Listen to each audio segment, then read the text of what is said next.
Winning army, जो army जीत रही थी, उसको रोक दिया गया, सीज फायर कर दिया गया और नेहरू यूनाइटेड नेशन चले गए। उस झटके में हम पूरा का पूरा जम्मू एंड कश्मीर ले लेते, क्यों नहीं लिया?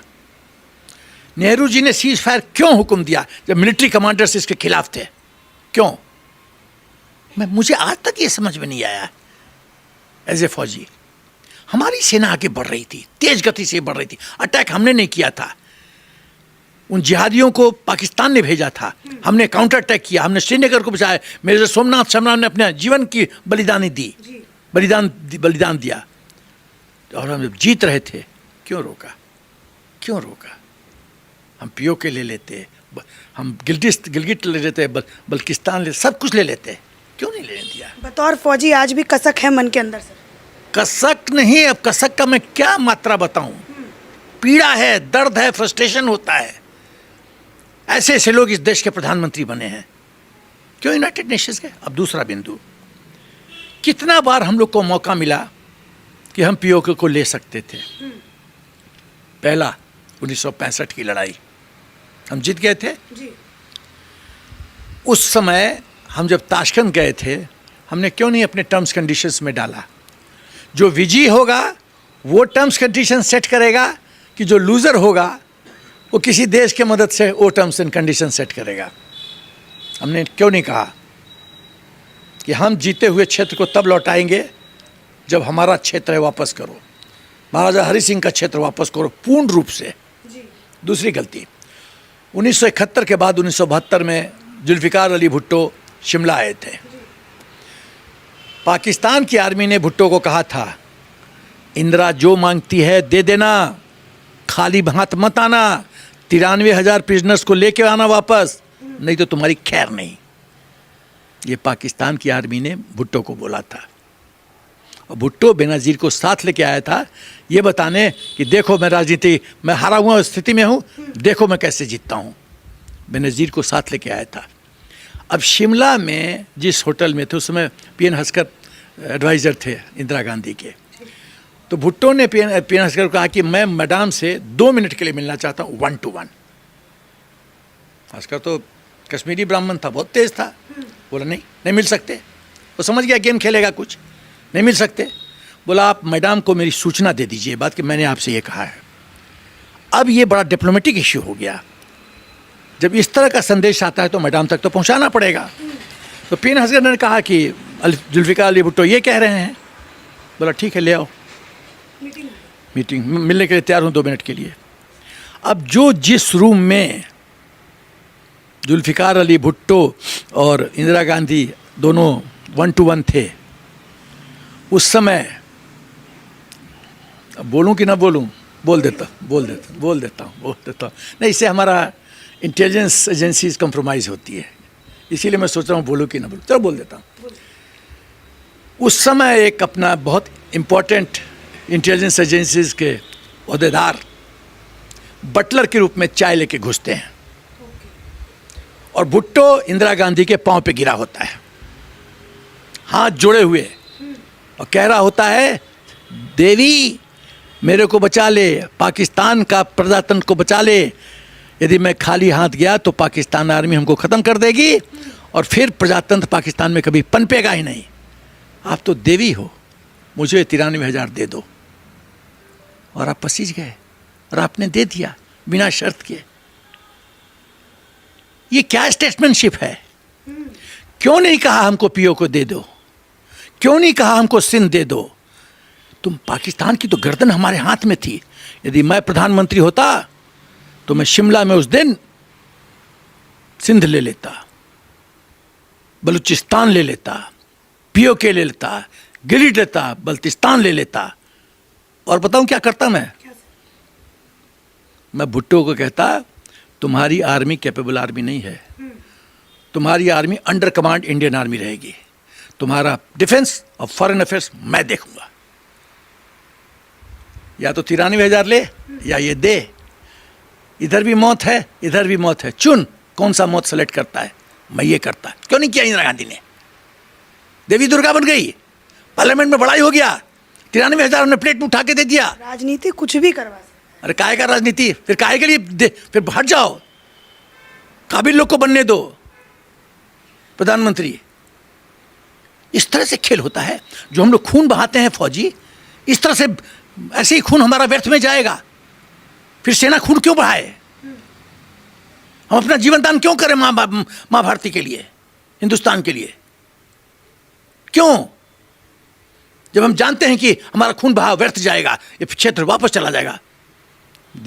सरकार को चाहिए कि पूरा बहुत कठोर संदेश दे पाकिस्तान को, आज के बाद जो भी हम पाकिस्तान का जमीन जीतेंगे हम कभी नहीं लौटाएंगे। Never never. आज का सैनिक कैसा महसूस करता है सर इस सरकार के? बहुत अच्छा, हालत ठीक है, बहुत बढ़िया। एक चीज बताओ, खाली मैं एक उदाहरण दूंगा, दो उदाहरण दूंगा। जब 2008 में ताज होटल पे अटैक हुआ कसाब के द्वारा, 167 लोग मारे गए, तो इसके दो बिंदु बताता हूं। प्रेसिडेंट ओबामा ने, उस समय के प्रेसिडेंट ने मनमोहन सिंह जी से पूछा कि तुम भी जानते हो, आप भी जानते हो कि पाकिस्तान का हाथ है, मैं भी जानता हूं कि पाकिस्तान का हाथ है, क्यों नहीं पाकिस्तान को सबक सिखाया? मनमोहन सिंह जी कहते हैं देश के अंदर मुसलमानों को गलत संदेश जाएगा, इसीलिए हमने कड़ा कदम नहीं उठाया। वाह रे मनमोहन सिंह जी वाह, सत्ता के लिए कितना गिरोगे, कितना गिरोगे सत्ता के लिए। जब राष्ट्र की गरिमा को, इज्जत को तुम सुरक्षित नहीं कर सकते तो तुमको प्रधानमंत्री बनने का कोई हक नहीं बनता। जो पार्टी जिसके प्रधानमंत्री थे मनमोहन सिंह जी, धिक्कार है ऐसे पार्टी को, धिक्कार है जो राष्ट्र की गरिमा इज्जत को बरकरार नहीं रख सकता। सेकंड, उस समय के एयरफोर्स चीफ फैली मेजर, एयर चीफ मार्शल फैली मेजर सरकार के पास गए कि मैं तैयार हूं काउंटर अटैक के लिए, एयर स्ट्राइक के लिए, अनुमति दो। वो फाइल दबा दी गई, फाली मेजर को परमिशन नहीं दिया गया। अब उसके विपरीत जब पुलवामा में सीआरपीएफ के जवानों की हत्या होती है पाकिस्तान जिहादियों के द्वारा, तो मोदी जी का हर एक सेंटेंस ध्यान से सुना करो तुम लोग जर्नलिज्म में। उन्होंने क्या कहा था? एक देश ने बहुत भारी गलती कर दी है, उसको भुगतना पड़ेगा अंजाम। लोग सोचे 7 दिन में क्या होगा, बहुत आए प्रधानमंत्री गए, क्या हुआ 7 से 10 दिन के अंदर? 13वीं से पहले बदला, 13वीं से पहले बालाकोट एयर स्ट्राइक, जैसे मोहम्मद का पूरा ट्रेनिंग बेस खत्म, रात में हम लोग घुसे, ठोके और वापस आ गए, सब सुरक्षित। और एक कुछ पॉलिटिकल पार्टी क्या कहते हैं, वह कौवा नहीं मरा, वहाँ तो खाली 2 चिड़िया मरी थी। अरे ये क्या देश है? मुझे तो समझ में नहीं आता है कि पॉलिटिकल आप अपना इक्वेशन सेटल करने के चक्कर में राष्ट्रहित भूल जाते हो।